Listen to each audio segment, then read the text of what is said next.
Your brain is like a weather app that thinks it's God. It's constantly predicting the weather of reality. But when it says sunny skies and life delivers a hurricane of bullshit, you suffer.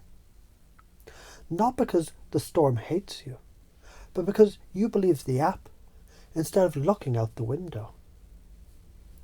That's all misery is. The ego's map refusing to admit the territory looks different. A GPS screaming turn left when the road collapsed 10 years ago. You can sit there swearing at the GPS, or you can drive the road that's actually in front of you. Notice all the places you cling to the GPS instead of the road right now. And imagine how much lighter life feels when you finally trust the road instead of the fantasy. The default mode network. Think of it like the autoplay feature on Netflix.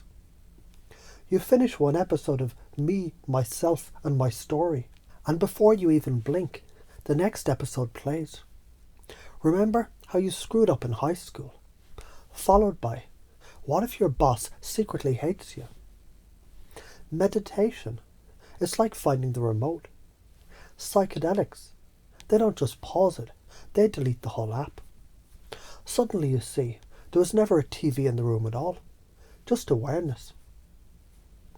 Imagine a kid clutching a cheap plastic toy crown, crying because he thinks without it he's not a king. Then someone gently lifts his chin to a mirror where he sees he's already royalty. Crown or no crown, that's you. Feel the moments when the show of me shuts off. Like when you laugh so hard you forget yourself. Let those moments expand. You're not a thing, you're the dance. Science isn't as serious as people make it. Physics already laughs at your ideas of being a thing. Atoms aren't marbles in a bag. They're probabilities, buzzing like bees in a hive. You're not a puppet made of meat. You're the entire buzzing hive happening. Picture a wave in the ocean screaming, "Don't call me the ocean, I'm special." All while forgetting it literally is the ocean. That's the ego. But the physics says you are never separate to begin with. Feel the way your breath is not yours, but borrowed from trees. Let your bones remember, they're stardust. Live as though separation is the illusion it is. Life is homeostasis, everything balancing itself. Stress isn't reality being broken. Stress is you screaming at the thermostat because you don't like 72 degrees. Meanwhile, life keeps adjusting the temperature perfectly. Imagine someone holding their breath to control oxygen. They turn red, dizzy, panicked. Then they let go and realize, holy shit, the body knew how to breathe without them all along. That's you every time you cling. Notice how you already let go without trying. Like when you sleep, when you digest, when you heal. Let those natural letting go moments teach you trust. Cling too hard, you choke. Life will slap you upside the head with chaos until you get the message. You're not in charge. Drop the act suddenly. You're free to play any role. You're not stuck as the anxious employee, or the disappointed child, or the serious adult. You're an actor in the cosmic improv show. It's like trying to play Monopoly by forcing the dice to always roll sixes.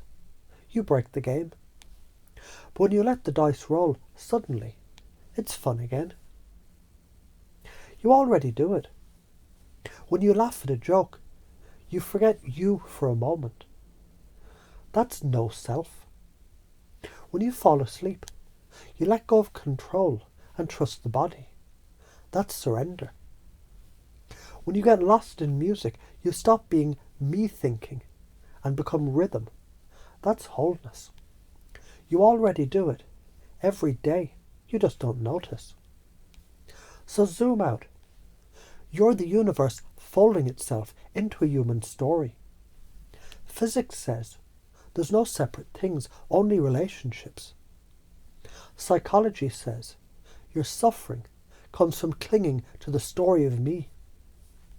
Neuroscience says your brain is a prediction machine, constantly screwing up its forecasts. Biology says, chill. Everything's self-balancing anyway. Put them together. Life is already perfect.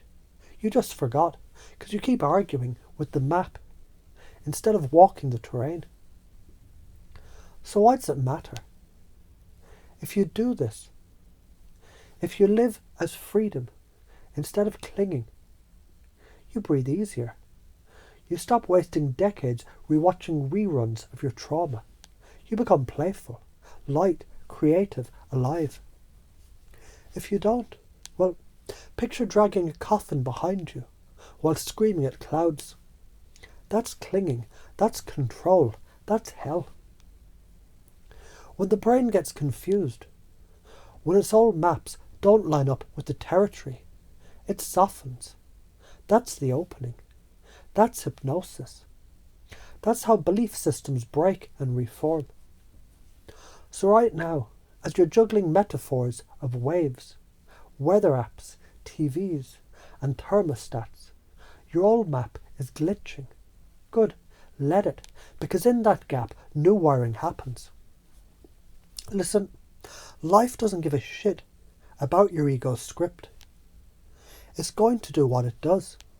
If you keep fighting, you keep bleeding. If you trust, you'll ride the current like a badass on a cosmic surfboard. Stop clinging. Stop pretending you're the director of the movie when you're clearly just an actor improvising lines. Let the higher order carry you, because it always has, and it always will. Life is perfection, and I'm that perfection, even when my mind can't see it. You already let go. You can let it expand. You can trust the order that always carried you. You can feel the relief of not being in charge. You can live as the freedom you already are. And every time you forget, life will bitch slap you back into remembering. That's not cruelty. That's love wearing brass knuckles. So breathe now. Let the map burn. The territory was always enough.